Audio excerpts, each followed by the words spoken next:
2 minute আমার দিকে লক্ষ্য করেন, আপনাকে আমি একটু বাস্তব সালাত দেখাই। সুন্দর করে অজু করবেন, হোমসি খেলে অজু করবেন না, বিসমিল্লাহ বলে অজু করতে বসবেন, অঙ্গ প্রত্যঙ্গ ভালো করে ধৌত করবেন, শেষে বলবেন আশহাদু আল্লা ইলাহা ইল্লাল্লাহ, আশহাদু আল্লা ইলাহা ইল্লাল্লাহু ওয়াহদাহু লা শারীকা লাহু ওয়া আশহাদু আন্না মুহাম্মাদান আবদুহু রাসূলুহু। দোয়া পড়বেন, জান্নাতের সব দরজা খুলে যাবে। আল্লাহুম্মা জাল্লি মিনাত তাওয়াবিন ওয়া জাল্লি মিনাল মুতাতাহহিরিন, এই দোয়া পড়বেন, নেকি হবে। কি নেকি হবে তা রাসূল সাল্লাল্লাহু আলাইহি ওয়াসাল্লাম বলেননি, তবে আমরা মসজিদে এই দোয়াই মুখস্থ করেছি। একবারে আমার চাচা আবুল কাসেম মৌলভী শক্তভাবে মুখস্থ করিয়ে দিতেন, ওযু শেষে এই দোয়া পড়তে হয়, এইভাবে আমরা মুখস্থ করেছি। তখন বলেছি আল্লাহুম্মা জাল্লি মিনাত তাওয়াবিন ওয়া জাল্লি মিনাল মুতাতাহহিরিন। অথচ বুখারী মুসলিমের হাদিস, আল্লাহর নবী বলছেন কেউ যদি ওযু শেষে আশহাদু আল্লা ইলাহা ইল্লাল্লাহু ওয়াহদাহু লা শারীকা লাহু ওয়া আশহাদু আন্না মুহাম্মাদান আবদুহু রাসূলুহু বলে, তাহলে জান্নাতের সব দরজা খোলা। এরপরে আপনি জায়নামাজে আসবেন, জায়নামাজে এসে আপনি কোনো দোয়া পড়বেন না। ওযু শেষ করেছেন, দোয়া শেষ। মুসাল্লাতে দাঁড়িয়ে নতুন কোনো দোয়া থাকবে না। সর্বপ্রথম শব্দ হলো আল্লাহু আকবার। আল্লাহু আকবার বলার পূর্বে বিসমিল্লাহ বলার প্রমাণ নেই। আল্লাহু আকবার, আল্লাহ সবচেয়ে বড়, আল্লাহ সবচেয়ে বড়। প্রথম জমিনটা একটা ছোট ফুটবল, দ্বিতীয় জমিনটা তার চেয়ে বড়, তৃতীয় জমিনটা তার চেয়ে বড়, চতুর্থটা তার চেয়ে বড়, সপ্তম জমিনটা তার চেয়ে বড়, সব জায়গাতে আছে। তারপর অষ্টমটা হলো আকাশ, চতুর্দিকে আছে। তারপরে নবম, তারপরে 16তম আকাশটা হলো সব দিকে আছে। তারপরে একটা সাগর আছে। তারপরে 12 জন 8 জন ফেরেশতা আছে।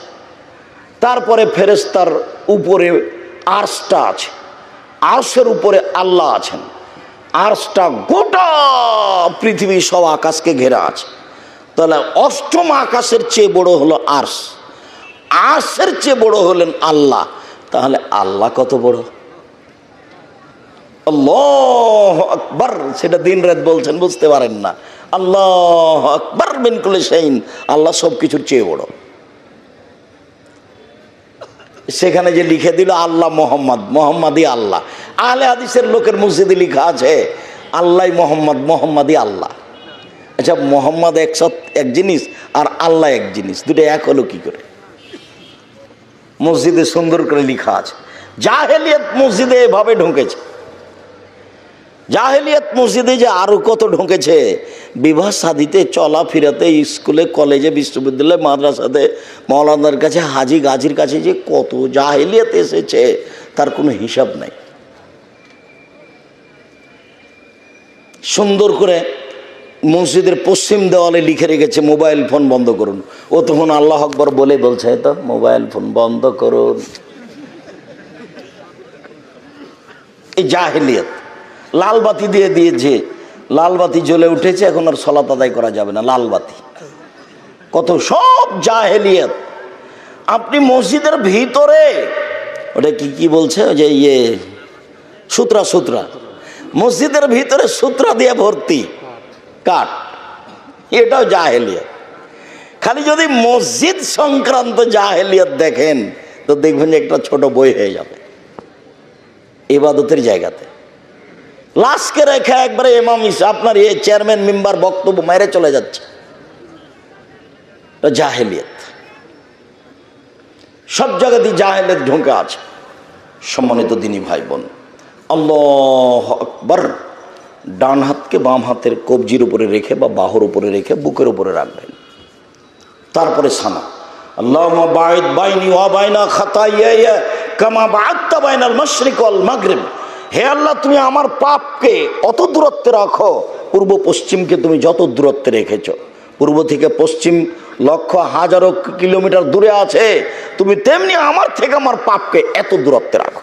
আল্লাহুম্মা নাক্কিনি মিনাল খাতায়া কামা ইয়ানাক্কা সাবুল আবিজু মিনাদ দানাস। আল্লাহ, তুমি আমার পাপকে ধুয়ে পরিষ্কার করে দাও যেমনভাবে সাদা কাপড়কে ময়লা থেকে ধুয়ে পরিষ্কার করা হয়। আল্লাহুম্মা আগসিল খাতায়ায়া বিল মাই ওয়াস সালজি ওয়াল বারাদ। হে আল্লাহ, তুমি আমার পাপকে বরফ দিয়ে, তুষার দিয়ে, ঠান্ডা পানি দিয়ে ধুয়ে পরিষ্কার করে দাও। আউযু বিল্লাহি মিনাশ শাইতানির রাজিম, মারদুদ বিতাড়িত শয়তান থেকে বাঁচতে চাচ্ছি। বিসমিল্লাহির রহমানির রহিম, পরম দাতা দয়ালুর নামে আরম্ভ করছি। আলহামদুলিল্লাহি রাব্বিল আলামিন, বিশ্বজগতের প্রতিপালকের প্রশংসা। আর রহমানুর রাহিম, তিনি হচ্ছেন পরম দাতা দয়ালু, মালিকে ইয়াউমিদ্দিন, তিনি হচ্ছেন বিচার দিনের মালিক। ইয়াকা না'বুদু, একমাত্র তোমার ইবাদত করি। ওয়া ইয়াকা নাস্তাঈন, একমাত্র তোমার কাছে সাহায্য চাই। ইহদিনাস সিরাতাল মুস্তাকিম, তুমি আমার একটা কথা শোনো। ইহদিনাস সিরাতাল মুস্তাকিম, তুমি আমার একটা কথা শোনো। তুমি আমাকে সোজা সরল সঠিক পথ দেখাও। সিরাতাল্লাযীনা আনআমতা আলাইহিম, ওদের পথ তুমি দেখাবা, যাদের অনুগ্রহ করেছো, যাদের উপরে যাদের ভালোবেসেছো, তাদের পথ দেখাও। গায়রিল মাগদুবি আলাইহিম ওয়ালাদ-দাল্লিন, ওদের পথ দেখায় না যাদের প্রতি অভিশপ্ত, যাদের প্রতি তুমি অসন্তুষ্ট, যারা অভিশপ্ত, যারা ভ্রান্ত পথভ্রষ্ট, ওদের পথ তুমি দেখায় না। আমিন। দীর্ঘ সময় ধরে তোমার দরবারে যে প্রার্থনা করলাম সেটা তুমি কবুল করো। সূরা ফাতিহা কিন্তু ব্যতিক্রম দোয়া। দোয়ার জগতে এত দামি দোয়া পৃথিবীতে নেই, যার জন্য ইমাম থাকলেও সূরা পড়বে, মুক্তাদি হলেও পড়বে, জামাতে হলেও পড়বে, একাই হলেও পড়বে, কেরাত জোরে হলেও পড়বে, ধীরে হলেও পড়বে, সব সময়তে সূরা ফাতিহা পড়বে। সূরা ফাতিহা পড়তে বাধ্য। এই জন্যই সূরা ফাতিহা সব রাকাতে আসে, বারবার আসে, সব রাকাতে আসে, অন্য সূরা বারবার আসে। ব্যতিক্রম দোয়া। আল্লাহর কাছে কিছু চাইলে আল্লাহর প্রশংসা করা লাগে, প্রশংসা করলে তিনি খুশি হন। আলহামদুলিল্লাহ রাব্বিল আলামিন, প্রশংসা বিশ্বজগতের প্রতিপালকের। 1 2 আর রহমানির রাহিম, তিনি হচ্ছেন পরম দাতা দয়ালু, মালিকে ইয়াউমিদ্দিন, তিনি বিচার দিনের মালিক। ইয়াকা না'বুদু, তোমারই ইবাদত করি, তোমারই তো ইবাদত করি। ওয়া ইয়াকা নাস্তাঈন, তোমারই কাছে তো সাহায্য চাই। তুমি আমার একটা কথা শোনো। ওরা বলছে এই দলে আসো, ওরা বলছে এই দলে আসো, ওরা বলছে ফুরফুরায় আসো। আবুল আলা মওদুদি বলছেন যে রাজপথে আসো নির্বাচন করে। তো তাহলে আমি কোন পথে যাই? আমি কোন পথে যাই? ইহদিনাস সিরাতাল মুস্তাকিম, তুমি আমাকে সহজ সরল সোজা পথ দেখাও। গায়রিল মাগদুবি আলাইহিম ওয়ালাদ-দাল্লিন, যেই পথের প্রতি তুমি অসন্তুষ্ট, যাদের প্রতি তুমি অভিশাপ করেছ, যারা পথভ্রষ্ট, ওদের পথ দেখায় না। ওরা ইহুদি, ওরা খ্রিস্টান। দীর্ঘ সময় ধরে যে দোয়া করলাম এটা তুমি কবুল করো। যে কোনো একটা সূরা। বিসমিল্লাহির রহমানির রহিম, পরম দাতা দয়ালুর নামে আরম্ভ করছি। কুল হুয়াল্লাহু আহাদ, হে নবী আপনি বলুন আল্লাহু একক, আল্লাহু সামাদ, তিনি নিরপেক্ষ মুখাপেক্ষীহীন। সমাদের আজকে ব্যাখ্যা শুনছিলাম। সমাদের ব্যাখ্যা দুদিক থেকে হতে হবে, তারপরেও পূর্ণ অর্থ হবে না।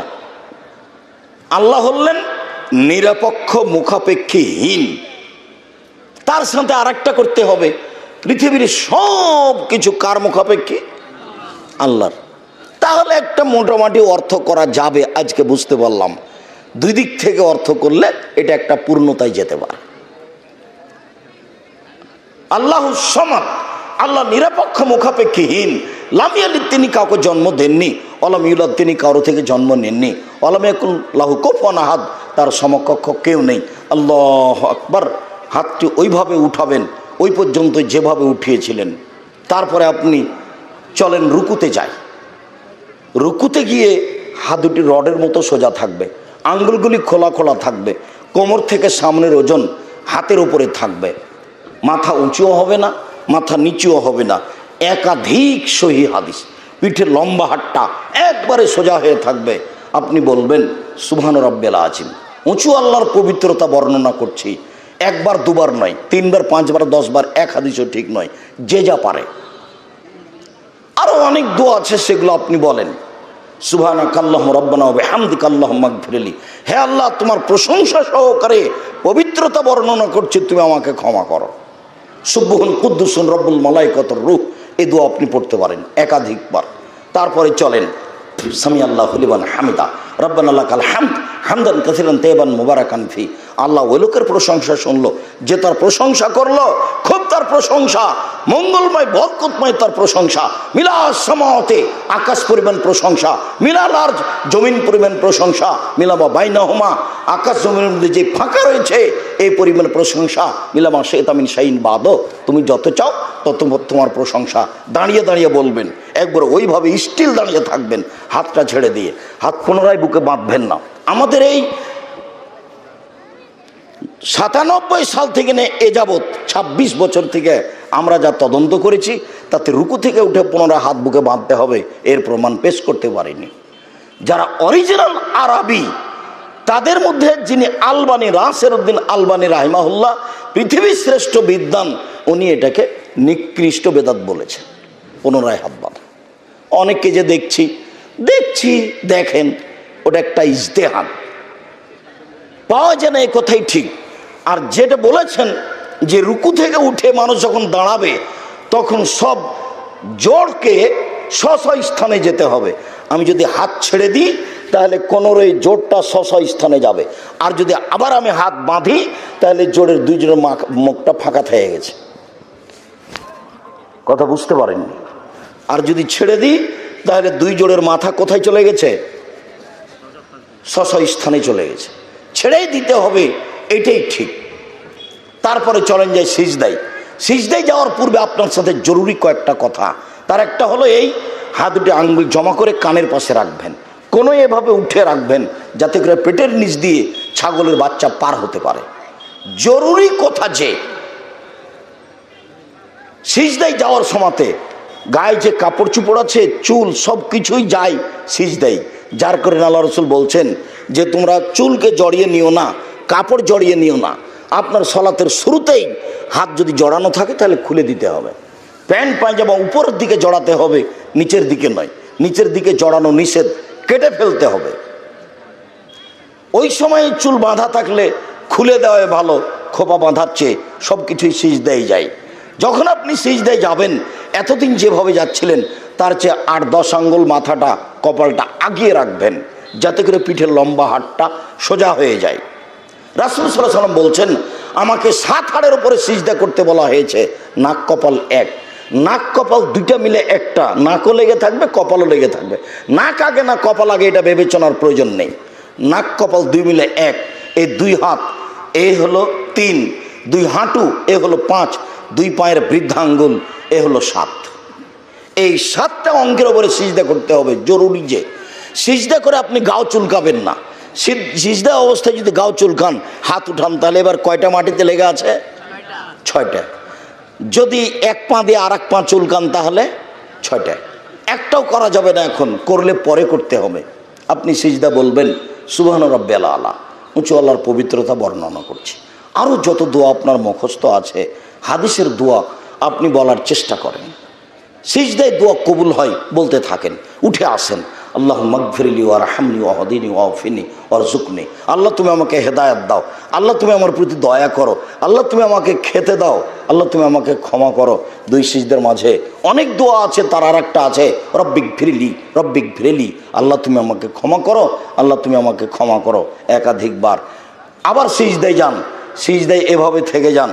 রাসূল সাল্লাল্লাহু আলাইহি সাল্লাম বলছেন, সাহাবীরা বলছেন, তাতে রাসূল সাল্লাল্লাহু আলাইহি সাল্লামের সালাতে রুকু, সিজদা, মাখালাল কিয়ামে ওয়াল কউদে, আত্তাহিয়াতুর বৈঠক আর দাঁড়িয়ে থাকার বৈঠক, এ ব্যতীত সবই সমান। যতটুকু সিজদায় থেকেছে উঠে ততটুকু থাকবে, যতটুকু রুকুতে থেকেছে রুকু থেকে উঠে ততটুকু থাকবে। 2 সিজদার মাঝে বিরতি রাখবে ততটুকু। সবাই প্রায় সমান সমান। তার মানে সিজদা থেকে উঠে আপনি বসে থাকেন, আবার চট করে সিজদায় চলে গেলে এই সালাত কবুল হবে না। যেই পরিমাণ সিজদায় থেকেছেন কাছাকাছি ওই পরিমাণে উঠে বসে থাকবেন, তাহলে আপনার সালাত কবুল হবে। তাহলে রাসূলের পদ্ধতিতে হবে, তাছাড়া পদ্ধতিতে হবে না। আপনি এইভাবে আরেক রাকাত পড়েন। যদি আত্তাহিয়াতুর বৈঠক হয় তাহলে বাম পায়ের পাতার উপরে বসবেন, ডান পা খাড়ো করে রাখবেন। যদি সালামের বৈঠক হয়, সালাম 4 রেখাতে হয়, সালাম 3 রেখাতে হয়, সালাম 2 রেখাতে হয়, সালাম 1 রেখাতে হয়।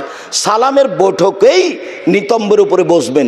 4 রেখাতে সালাম জোহর আসর এশা, 3 রেখাতে সালাম মাগরিব, 2 রেখাতে সালাম ফজর, 1 রেখাতে সালাম বিতর। এসব জায়গাতে যখনই আপনি সালামের বৈঠক হিসাবে বসবেন, তখন বাম পা ডান দিকে বের করে দিবেন, পিছনের উপরে নিতম্বের উপরে বসবেন, আর ডান পা খাড়ো করে রাখবেন পাশে, আর বসে থাকবেন মাটির উপরে। বাম হাতের আঙ্গুলগুলি জমা জমা করবেন, আর ডান হাতের এই কনিষ্ঠ আঙ্গুল, কুঁড়ে আঙ্গুল এবং তার পরেরটা চেপে ধরবেন। এভাবে চেপে ধরে তার পরের আঙ্গুলের নখের উপরে বৃদ্ধাঙ্গুলের মাথাটা রাখবেন। এভাবে গোলাকার করে এই আঙ্গুলটা, তর্জনী আঙ্গুলটা অবিরাম নড়াতে থাকবেন। একবার উঠাতে হবে, এরপর মানে পৃথিবীতে ভুয়া হাদিসও নেই, মানে যার জয় কিছুই নেই, এমনিতেই চলছে। সর্বদা নড়তে থাকবে। এর অর্থ হলো শয়তানকে আঘাত করা। আত্তাহিয়াতুলিল্লাহি ওয়াসসালাওয়াতু ওয়াত-তাইয়্যিবাত, সমস্ত ইবাদত আল্লাহর জন্য। আসসালামু আলাইকা আইয়ুহান নবী, হে নবী আপনার উপরে শান্তি অবতীর্ণ হোক। আসসালামু আলাইনা ওয়া আলা ইবাদিল্লাহিস সালিহিন, শান্তি আমাদের উপরে হোক, শান্তি ভালো মানুষের উপরে হোক। আশহাদু আল্লা ইলাহা ইল্লাল্লাহ ওয়া আশহাদু আন্না মুহাম্মাদান আবদুহু ওয়া রাসূলুহু, সাক্ষ্য দিচ্ছি আল্লাহ ছাড়া কোনো মাবুদ নাই, সাক্ষ্য দিচ্ছি মুহাম্মদ আল্লাহ রাসূল এবং তার বান্দা। আল্লাহুম্মা সাল্লি আলা মুহাম্মাদ ওয়া আলা আলি মুহাম্মাদ কামা সাল্লাইতা আলা ইব্রাহিম ওয়া আলা আলি ইব্রাহিম ইন্নাকা হামিদুম মাজিদ। হে আল্লাহ, তুমি মুহাম্মদ সাল্লাল্লাহু আলাইহি সাল্লাম ও তার বংশধরের প্রতি শান্তি অবতীর্ণ করো, যেমনভাবে ইব্রাহিম আলাইহিস সালাম ও তার বংশধরের প্রতি শান্তি অবতীর্ণ করেছিলে। তুমি প্রশংসনীয়, তুমি জ্ঞানী। আল্লাহুম্মা বারিক আলা মুহাম্মাদ ওয়া আলা আলি মুহাম্মাদ কামা বারাকতা আলা ইব্রাহিম ওয়া আলা আলি ইব্রাহিম ইন্নাকা হামিদুম মাজিদ। হে আল্লাহ, তুমি মুহাম্মদ সাল্লাল্লাহু আলাইহি সাল্লাম ও তার বংশধরের প্রতি বরকত নাজিল করো, যেমনভাবে তুমি ইব্রাহিম আলাইহিস সালাম ও তার বংশধরের প্রতি বরকত নাজিল করেছো। তুই প্রশংসনীয়, তুমি জ্ঞানী। এরপরে আপনার ইচ্ছা মতো দোয়া, তার মধ্যে একটা দোয়ায়ে মাসুরা, আল্লাহুম্মা ইন্নী যালামতু নাফসি যুলমান কাসীরা ফাগফিরলি মাগফিরাতাম মিন ইনদিক ওয়ারহামনি ইন্নাকা আনতাল গাফুরুর রহিম। হে আল্লাহ, জীবনে খুব পাপ করেছি, তুমি আমাকে ক্ষমা করো। ক্ষমা তোমার পক্ষ থেকে হয়ে থাকে। তুমি যদি ক্ষমা না করো, তুমি যদি দয়া না করো, কে ক্ষমা কে দয়া করবে? আল্লাহুম্মা ইন্নী আউযু বিকা মিন আযাবি জাহান্নাম, তোমার কাছে বাঁচতে চাচ্ছি জাহান্নামের শাস্তি থেকে। আউযু বিকা মিন আল্লাহুম্মা ইন্নী আউযু বিকা মিন আযাবিল কবর আউযু বিকা মিন ফিতনাতিল মাসীহিদ দাজ্জাল, তোমার কাছে বাঁচতে চাচ্ছি কবরের শাস্তি থেকে, তোমার কাছে বাঁচতে চাচ্ছি দাজ্জালের ফিতনা থেকে। আউযু বিকা মিন ফিতনাতিল মাহি ওয়াল মামাত, তোমার কাছে বাঁচতে চাচ্ছি ইহকাল এবং পরকালের যত বিপদ আছে সব বিপদ থেকে। আল্লাহুম্মা ইন্নী আউযু বিকা মিনাল বা'সি ওয়াল মাগরাম, তোমার কাছে বাঁচতে চাচ্ছি ঋণ কর্য হতে, বড় পাপ হতে। সহজে ঋণ নিয়ে কিছু করবেন না, ঋণ কর্য হতে, বড় পাপ হতে। আরও কিছু যা দোয়া আছে মুখস্থ কোরআন এবং হাদিসের, সব বলার চেষ্টা করবেন। আসসালামু আলাইকুম রহমতুল্লাহ, আসসালামু আলাইকুম রহমতুল্লাহ। এ হলো সংক্ষিপ্ত সালাত। এখন যা হবে তা জিকির।